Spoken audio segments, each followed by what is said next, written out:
In today's video, I'm going to teach you how to run depreciation in Xero. Let's dive into this step-by-step process to help you manage your fixed assets efficiently within just 5 minutes. First, begin by logging into your Xero account.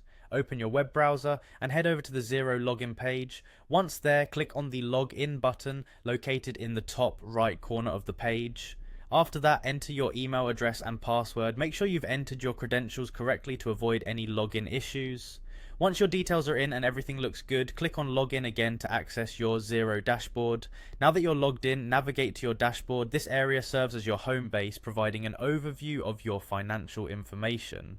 On the dashboard, your next step is to find the accounting menu. Once you've located it, go ahead and click on it. This will expand the menu, revealing more options related to your accounting processes. In the expanded accounting menu, you'll want to look for fixed assets. Click on Fixed Assets to move to the section where you can manage your company's assets. Now turn your attention to the top of the page where you'll see a tab labeled Registered. Click on Registered to see a list of all assets that have been registered in your Xero account.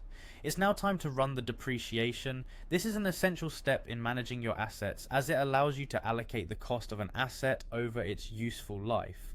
Look for the Run Depreciation button. Once you've found it, give it a click. This will open up a new window prompting you to select a date. Enter the desired date when you want the depreciation to be recorded. It's crucial to pick the correct date that aligns with your financial reporting period. With the date selected, the next step is to confirm your choice. To do this, simply click on the Confirm button. Doing so finalizes the depreciation run for the selected period. You might want to take a moment here to review all the details you've entered, ensuring everything is correct before proceeding. Finally, return to the Registered tab. This is where you can view the results of the depreciation run.